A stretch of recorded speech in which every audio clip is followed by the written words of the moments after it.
I've been riding motorcycles since I was really 16 years old, and I've gotten into these Harleys about when I was 18, and I've been sticking with them ever since. So you said you just got this new Harley?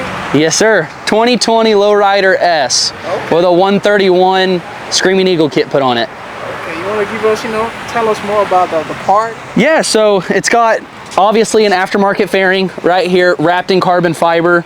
We also have the Road Thunder speaker bar right here for when you're hauling butt down the road.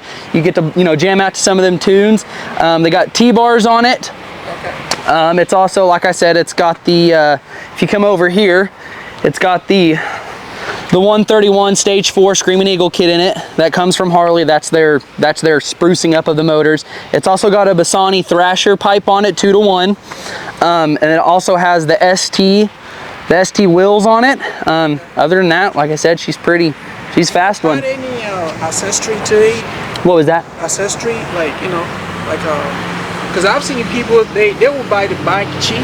Yeah. They will hide so many. Oh yeah, and they'll build them up? Yeah. Oh yeah, that's actually what I did with my old bike. I used to have a 2016 Street Glide Special, and that was a built up bike, and really, that was the same way. I bought it stock. I did a bunch of stuff to the motor. I did a bunch of stuff to the bags and got a tour pack for it, handlebars, speakers, stuff like that. But yeah, these things are pretty easy to start sprucing up, if you know what I mean. I mean, you can buy a stock bike and turn it not stock whatsoever really fast for, not too expensive. Why upgrade?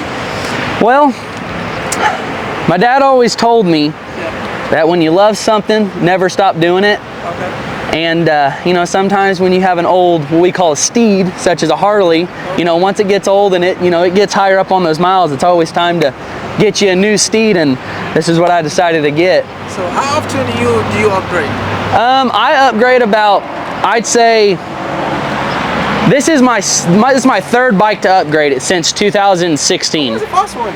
So my first one was a 2012 Sportster 883. Okay. That was my first Harley. Yep, that was my first Harley.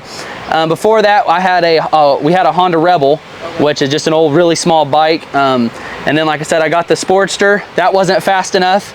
Got the Street Glide. That was plenty fast enough. And then I got the Lowrider, and that's way fast enough, is what I'll say. How fast can it go? So this thing's limited at 120 miles an hour, but if I take that programmer off, I can go anywhere from about 140 to 150, maybe 160. Fastest I've ever gotten, I've gotten it to 120 in about 5 seconds. 5-6 seconds. How many horsepower does it have? I believe, I'm not 100% sure. I need to put it on a dyno, but I would say I'm right about anywhere from about 100 to 110. And the thing with these is, it's got 110 horsepower. It might not sound like a lot, but on these bikes, they're just so lightweight that amount of power puts a lot of power on, a lot of power to the ground with these things, because they're so light. They'll hook and start hauling some butt.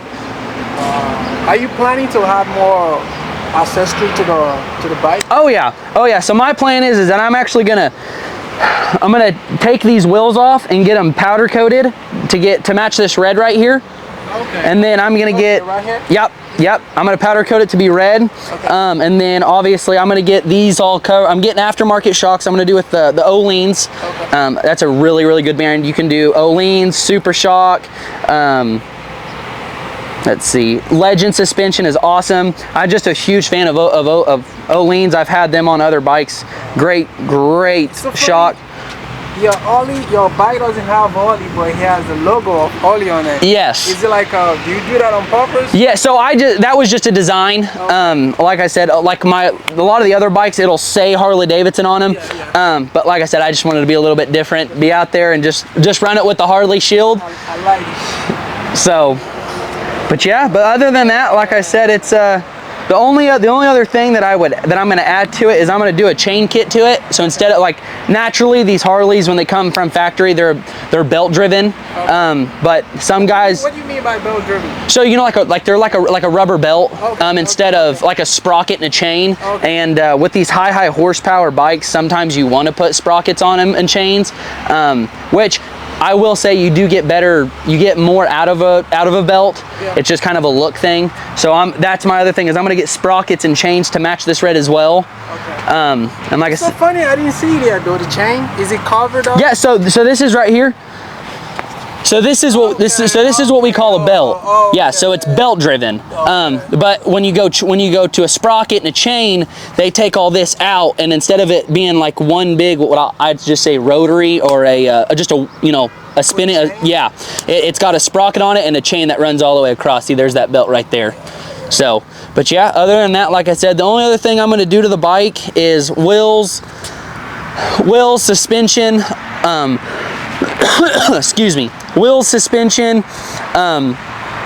maybe I might get some taller T-bars, but other than that, like I said, I bought it just the way it is right now, and it's the best bike I've ever ridden. How cool is the speaker though? It's awesome. Does he use you can use a headphone? Yeah, you can, but this thing is so loud that you don't need any. It's so loud, and on the like your street glides and your road glides and even like your road kings, those can come with speakers in them, and that's what I came from a street glide that had a bunch of stereo stuff done to it. I actually had a full Rockford Fosgate setup in my 2016 street glide, and transition to this, that was one thing I was like, oh crap, I'm not gonna have music and stuff like that. And then I turned on this Road Thunder sound bar, and it's just as loud. How much does this go for? The bike? No, yeah. The bike, so for right now, this bike probably goes for about 24,000 with all of the added on stuff. Yeah, with all the aftermarket parts and stuff like that, it goes for about 23. So what do you have to say to people? Like, okay, this SE Screaming Eagle. Oh, okay. Yep. Okay. Yep, that's that 131 kit on it. Okay. Yes, sir. For somebody like me that I'm trying to get into, riding a bike. Yeah. Can you tell me something that will make me like, I need to go get my bike right now? The best thing that I can. You sound happy when I saw you when you get in, There's. Right. So, oh yeah. So as you can tell. Yeah. As soon as I got here, I ran in there and hugged Jennifer because she's the one that actually pushed me to buy this bike, and it was the best decision I have ever made in my life, and I'm being serious about that.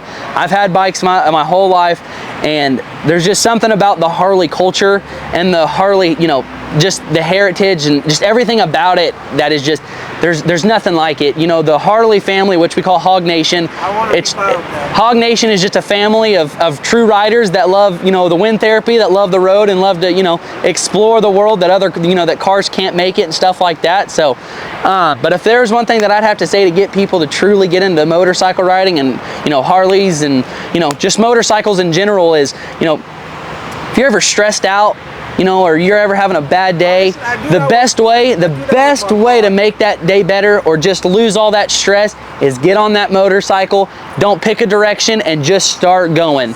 Hearing that wind, it is the best stress reliever you will ever have.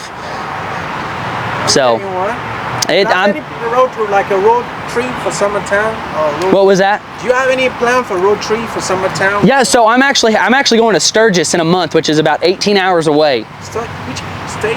Yeah, so it's North Dakota or South Dakota. I'm so sorry. Yeah, South Dakota. But yeah, it's South or North Dakota. I'm not 100% sure on that. But yeah, I'm going to Sturgis. It's about